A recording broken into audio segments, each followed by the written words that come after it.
আলহামদুলিল্লাহ রবিল আলমিন ওসলাত ওসালাম আল্লাহ সঈদুল মুরসালিন ও আলা আলিহি ওসাহবিহি আজমাইন। সকল প্রশংসা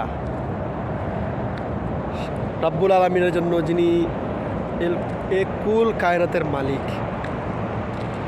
যিনি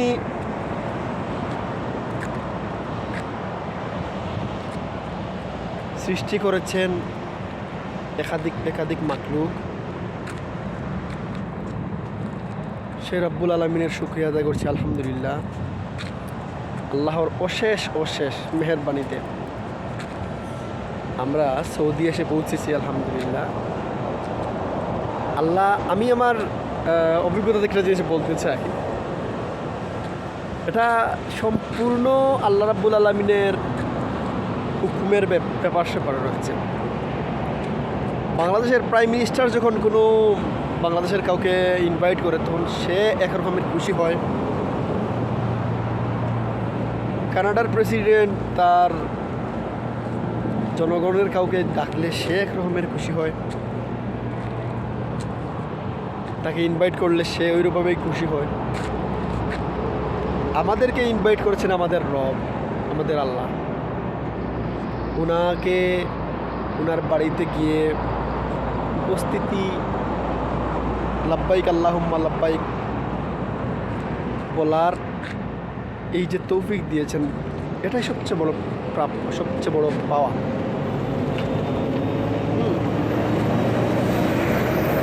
আল্লাহ রাব্বুল আলামিন যে দোয়া কবুল করেছেন, আল্লাহ রাব্বুল আলামিন যে আমাকে এখানে নেওয়ার তৌফিক দিচ্ছেন, এর শুকরিয়া ওনার কুদরতি পায়ে সেজদায় অবনত হয়ে শুকরিয়া আদায় করছি রাব্বুল আলামিন। এটা সত্যি অবিশ্বাস্য। আমি গুনাহগারের, আমার যে অবস্থান, এই অবস্থান থেকে আসলে এই পর্যন্ত আসা আমার পক্ষে সম্ভব নয় যদি আমার রব আমাকে তৌফিক না দিতেন। আমি আমার রবের গুণগান কীর্তন করি, আমার রবের প্রশংসা আদায় করছি, শুকর আদায় করছি। আল্লাহ রাব্বুল আলামিন কবুল করেছেন। সেই সাথে আমার পেয়ারা নবী জনাবে মুহাম্মদুর রাসূলুল্লাহ সাল্লাল্লাহু আলাইহি ওয়াসাল্লামের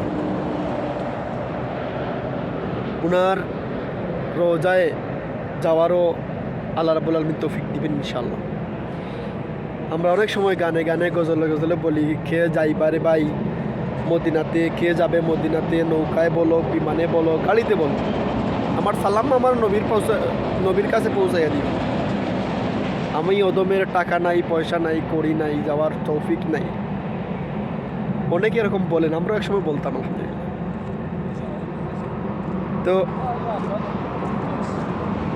সেই সৌভাগ্য আল্লাহ রাব্বুল আলামিন আমাকে দিয়েছেন, কবুল করেছেন যে আমি স্বয়ং নিজে গিয়ে ওই জায়গায় নবীর রোজায় গিয়ে সালাম দিতে পারবো আলহামদুলিল্লাহ। এটাই সবচেয়ে বড় পাওয়া। এই পাওয়ার উপরে আর আমার কোনো কিছুই ছাওয়ার নেই। আর আমি আলহামদুলিল্লাহ, আমি যথেষ্ট দিয়েছ, আমার যথেষ্ট দিয়েছ রব। তোমার শুকুর, তোমার প্রশংসা শেষ করার অবস্থা আমার নাই।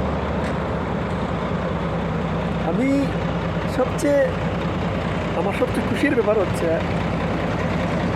আমার আল্লাহ আমাকে খুশি করেছেন।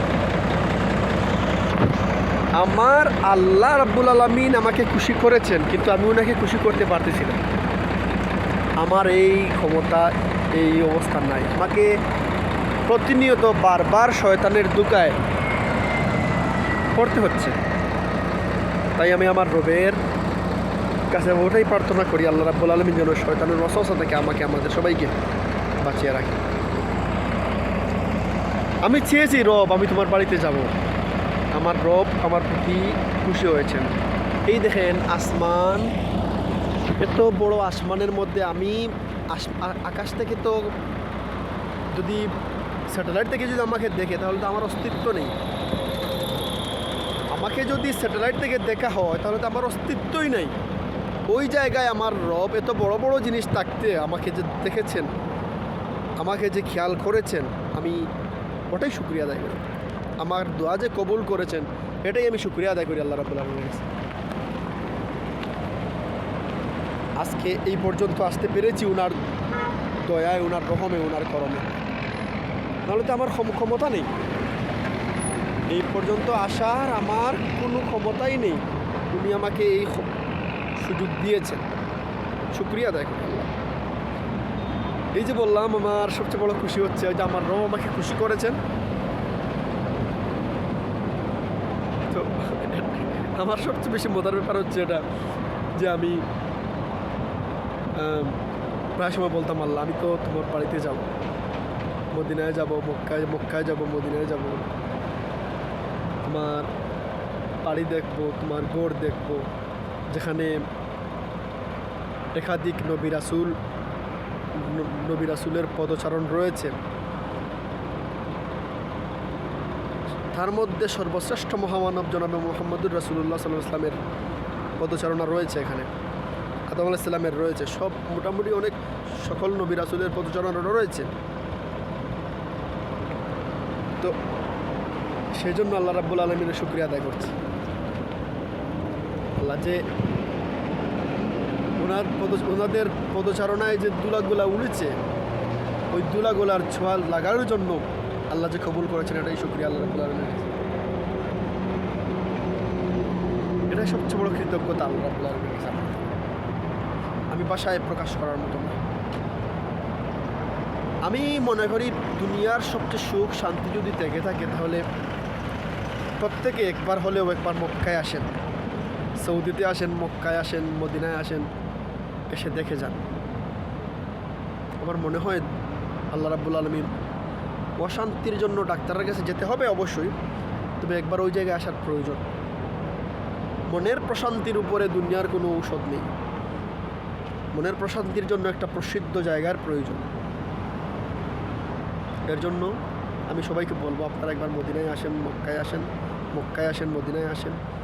আল্লাহ রাব্বুল আলামিন অবশ্যই শান্তি দিবেন, সুখ দিবেন। টাকা পয়সা মানুষের সব সময় থাকে না, টাকা পয়সা বড় জিনিস নয়। অনেকের টাকা পয়সা আছে, তাদের সিগনেচার হচ্ছে না। অনেকের টাকা পয়সা রয়েছে কিন্তু তাদের সিগনেচার হচ্ছে না, তাদের সাইন হচ্ছে না, আল্লাহ রাব্বুল আলামিন সিগনেচার দিচ্ছেন না। হ্যাঁ, আসে সমস্যা না, আমি ওই কথা বলতেছি, আল্লাহ রাব্বুল আলামিনের শুকরিয়া আদায় করতে। অনেকের অনেক টাকা পয়সা রয়েছে কিন্তু আল্লাহ রাব্বুল আলামিনের সিগনেচার না করার কারণে ফাইলগুলো আটকে হইতেছে, হয় কি না? আমি ওটাই শুকরিয়া আদায় করতেছি আল্লাহ রাব্বুল আলামিনের, যে ওটাই ভাবতেছি যে স্যাটেলাইট থেকে যদি তাদের ক্যামেরা থেকে দেখে, তাহলে আমার অস্তিত্বহীন, আমি কিন্তু অস্তিত্বহীন। কিন্তু আল্লাহ রাব্বুল আলামিন এত কিছুর পরে যে আমাকে ক্ষুদ্রমান অদমকে দেখেছেন, ওটাই সবচেয়ে বড় শুকরিয়া জ্ঞাপনের ব্যাপার। যাই হোক, আপনারা সবাই আল্লাহর জন্য, আমাদের জন্য দোয়া করবেন ইনশাআল্লাহ। আর আপনাদের জন্য দোয়া রইল। এদিক ওদিক না গিয়ে একবার মক্কায় আসেন, মদিনায় আসেন, আল্লাহর বাড়ি আসেন, অবশ্যই আল্লাহ রাব্বুল আলামিন প্রশান্তি দিবেন। অবশ্যই টাকা পয়সা আজ আছে কাল থাকবে না, এটাই স্বাভাবিক। কিন্তু মনের প্রশান্তির জন্য মানুষ কতই না করে। এই যে গড় বাড়ি, দালান কুটা, নারী বাড়ি, এগুলা কেন? তার শান্তির জন্য, সুখের জন্য। কিন্তু সঠিক জায়গা, সঠিক অবস্থান যদি আপনি না নিতে পারেন, সঠিক মেডিসিন না নিতে পারেন, তাহলে মনের প্রশান্তি এটা পাওয়া সম্ভব না। যাই হোক, আল্লাহ রাব্বুল আলামিন আমাদের যাদেরকে তৌফিক দিয়েছেন, তারা যেন অবশ্যই আমরা হজ করতে পারি, উমরা করতে পারি, আল্লাহর বাড়ি আসতে পারি, রাসূলের রোজা জিয়ারত করতে পারি। পাশাপাশি যাদের তৌফিক নেই, আল্লাহ রাব্বুল আলামিন সবাইকে তৌফিক দিন, প্রত্যাশা ব্যক্ত করে আজকের মতো বিদায় নিচ্ছি। আমি ইসহাক। আসসালামু আলাইকুম।